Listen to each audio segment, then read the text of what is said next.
Nah, ini dia ya kelas order yang saya buat. Ini ada method toString-nya. Nah, di sini saya tidak aktifkan dulu method toString-nya, jadi saya komen. Maknanya method toString ini akan dianggap tidak ada berarti kan. Nah, kemudian kita coba ciptakan satu objek order. New order. Nah, kan ada parameter tadi, nama, email, gender. Nah, namanya string, jadi kita masukkan tanda petik 2, jangan lupa. Namanya contohnya Amira. Stringnya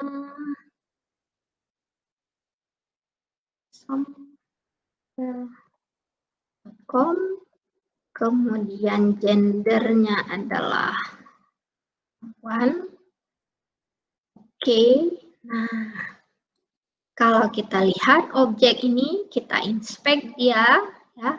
Jadi objek ini order 1. Nah, dia ada data. Apa saja datanya? Data name. Name-nya itu Amira. Emailnya amira@somewhere.com. Gendernya adalah P. Ya. Nah, ini adalah data daripada objek order 1. Misalnya saya ciptakan satu objek yang baru, Ali. Nah, si Ali ini alamat emailnya Ali @Ali. Nah, agent Ali lah pura-pura kan, laki-laki. Oke. Nah, sekarang kita coba inspect kembali, maka bisa dilihat di sini ya, nilai kan atribut ada nilai. Nah, nilai dari instan variabelnya berbeda antara order 1 dengan order 2. Kenapa beda? Karena sewaktu tadi kita ciptakan objek, ya, kita memberikan nilai yang berbeda. Name tadi pada order 1 kita berikan Amira, sedangkan pada order 2 yang kita berikan adalah Ali. Sehingga this.name-nya itu ya beda.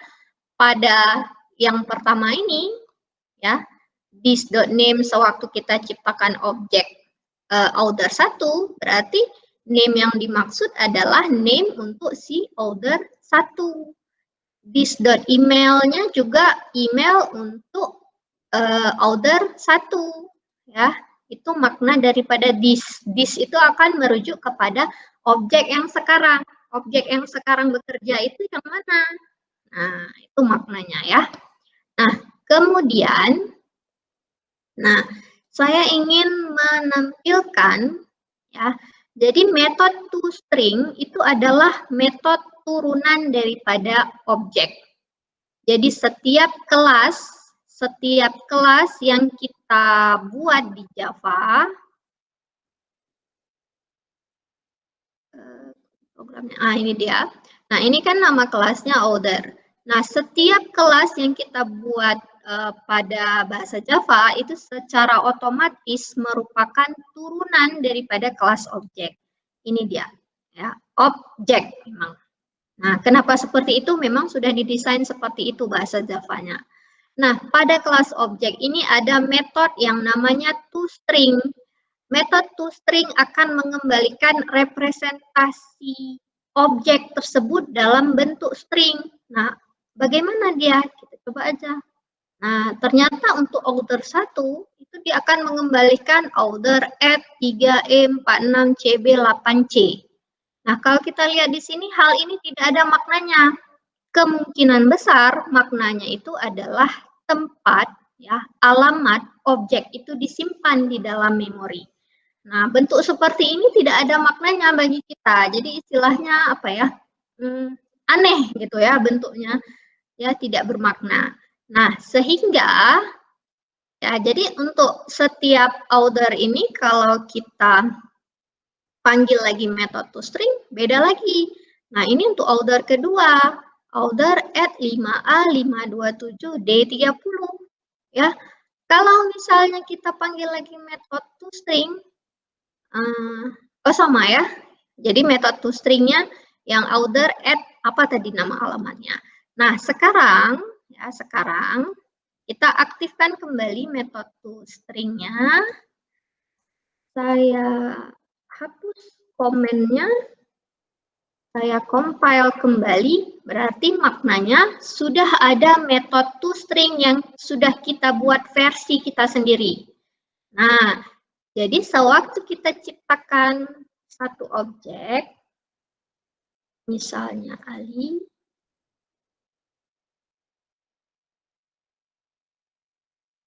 kemudian ini, oke. Nah, kita panggil lagi metode toString. Yang mana metode toString yang kita panggil? Yang di bawah ini. Kenapa dia sudah muncul di sini? Karena sudah kita buat codingnya ini. Makanya muncullah dia pada pilihan metode dari objek order. Nah, kita panggil toString. Nah, dia akan muncul seperti ini. Order titik 2 Ali buka kurung gendernya emailnya ali@ali.com. Nah, jadi makna metode toString adalah untuk mengembalikan representasi objek tersebut di dalam string. Nah, kalau tidak kita override, ya kalau metode toString ini tidak kita buat di sini, maka yang kembali yang seperti tadi, ya tidak ada maknanya, ya hanya berupa alamat objek tersebut saja.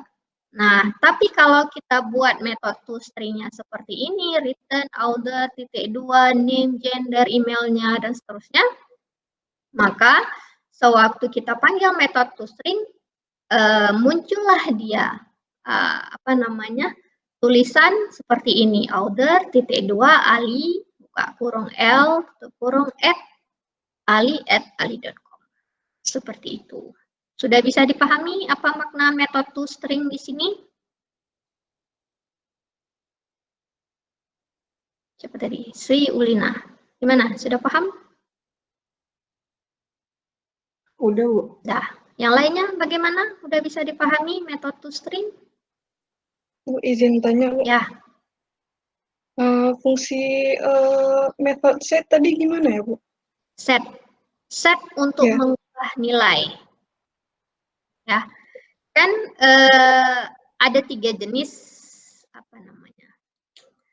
metode secara umumnya ada 3 jenis. Ada konstruktor, mana dia? Ini dia. Ada konstruktor yang digunakan untuk menciptakan objek, ada aksesor dan ada mutator. Aksesor ini biasanya diawali dengan kata-kata get. Mutator itu biasanya diawali dengan kata-kata set. Saya bilang biasanya, bukan harus ya, biasanya. Nah, metode set tadi, metode set, mana dia set? Mutator. Nah, metode mutator atau set ini digunakan untuk mengubah nilai daripada si objek, ya. Nah, ini kita coba ya. Ini tadi saya sudah run programnya, ini masih ada order 1. Order 1 kalau kita inspect, nilai name-nya itu adalah Ali. Emailnya ali@ali.com, gendernya L. Nah, sekarang saya mau ubah, misalnya, tadi saya nggak buat metode set name ya. Berarti saya ubah emailnya saja. Oke, saya ubah emailnya set email. Nah, metode set email di sini ada parameter yaitu email. Ya, sesuai dengan apa yang ingin kita ubah. Ubah jadi agent ali@ali.com. Oke, ini kan kita ubah nilainya. Oke. Nah, bisa dilihat tadi apa perubahannya. Jadi email bagi si order 1 tadi kan awalnya ali@ali.com. Sekarang sudah berubah menjadi agent ali@ali.com. Jadi metode set itu adalah metode mutator untuk mengubah nilai variabel daripada si objek. Paham? Paham, Bu.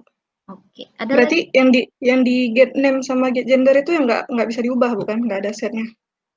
Ya, get kan sesuai dengan namanya get. Get itu metode aksesor untuk mengembalikan. Ya, jadi untuk mengembalikan misalnya get email berarti yang kita kembalikan adalah email. Return email. Get gender berarti mengembalikan gender. Return gender. Ya. Maknanya seperti itu. Nah, kan contohnya ya, ini langsung saya contohkan. Kalau misalnya get name. Nah, get name itu langsung dikembalikan di sini adalah Ali. Nah, misalnya get apa lagi? Get email. Nah, di sini dia akan mengembalikan nilai email untuk si order 1 tadi. Email untuk si order 1 adalah agentali@ali.com. Tuh maknanya. Ya, sudah bisa dipahami, Intan? Sudah, Bu. Oke, ada lagi yang ingin bertanya yang lain? Ada lagi? Tidak ada? Bu, Ya. Kan untuk penamaannya itu dia nggak ada bedanya kan Bu, lowercase sama uppercase-nya? Tuh, Beda. beda berarti Bu. Misal kalau Beda. kita input namanya pakai huruf besar pertama, beda berarti sama huruf namanya huruf kecil pertama. Oh, nama daripada ini maksudnya. Ini untuk kode programnya atau saat kita running program? Saat kita running, Bu. Oh, kalau saat kita running ya berbeda. Apapun itu yang kita input, nah itulah yang akan disimpan. Kalau misalnya ini kan, nah ini kan A besar kan. Nah kalau tadi kita input A kecil ya berarti di sini akan tersimpan A kecil, Ali gitu. Misalnya emailnya tadi saya ubah. Nah emailnya saya ubah kembali set email. Nah, agent underscore Ali misalnya. Add Ali. Banyak besar. Ali. Contohnya kan. Nah, di sini berubah. Jadi huruf kecil sama huruf besar ya sesuai dengan apa yang kita input datanya, itulah yang akan disimpan. Kan nggak mungkin kita tuliskan huruf kecil, tiba-tiba muncul di yang tersimpan adalah huruf besar. Itu dari sisi kode program salah seperti itu ya. Karena maknanya nggak sesuai dengan input dengan outputnya. Jadi apa yang kita simpan itulah yang harus kita tampilkan juga. Jangan tiba-tiba berubah sendiri pula nanti jadinya. Tuh maksudnya kan Java ini case sensitif dah. Paham. Makasih, Bu. Ya. Ada lagi yang masih kurang dipahami?